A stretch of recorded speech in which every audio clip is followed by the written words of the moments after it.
of false memories through later suggestions that fill in the gaps of missing memory.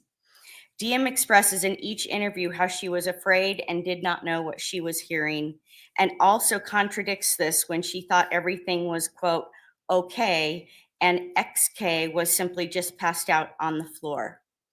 Later suggestion under this definition of confabulation is Detective Mowry asking her about eyebrows and each law enforcement officer, then reinforcing that in each interview.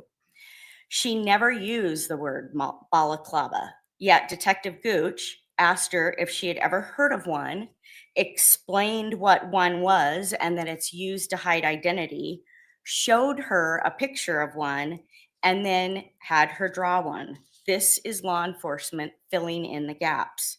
This also impacts the last factor, which is factor 6, post-event misinformation effect impacting retained information, exposure to subsequent information. Law enforcement, upon initial appearance at the scene, did not ever break up all of the people that were there. They then go to the police station, and after that, on the night of November 13th, those that were at the house when law enforcement arrived stayed together in a hotel room. So the DM was basically together with other witnesses from the time that when they first called friends to come to the house, before they called law enforcement, all the way through the night. She was interviewed twice by law enforcement. That created this exposure to bushy eyebrows. And then that term was used in the probable cause affidavit, and the media seized upon it from the very beginning, causing post-event exposure, which affects how DM's memory is retained. This factor supports unreliability. When you look at all of these factors, or the totality of the circumstances, the way the state argues it, the linchpin, the reliability is not there. The state wants to bolster a person who admittedly has no clear memory with a photo of Mr. Kohberger to say, this is the person she identified.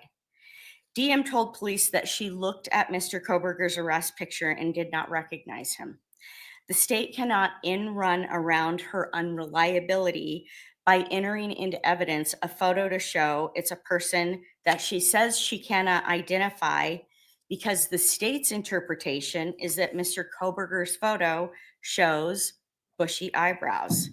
That is misleading to the jury. It will confuse the jury. It will be putting words into the mouth of DM that do not exist. While they might not seek to do that on the stand with her by admitting a photo through her testimony off of his phone, if they make the argument in an opening statement that that description of bushy eyebrows is supported by a photo taken on his phone the next day, that kind of prejudice is beyond repair. The state also claims that because DM draws pictures of eyes and eyebrows, she is more reliable in her identification of them. But that is not the way law enforcement appeared to have viewed the artwork as they photographed it and reported on it. Given the science of memory and its acquisition, retention, and retrieval, this could be what is filling in her memory gaps as opposed to actual memory. When you apply the critical factors that a court must take into consideration for eyewitness testimony regarding identification, the words bushy eyebrows should be excluded. The heart of the issue is whether or not the witness is reliable enough on the issue to let the words be spoken to the jury when it comes to the description. DM said that she could not do a composite sketch because she doesn't think she saw a face.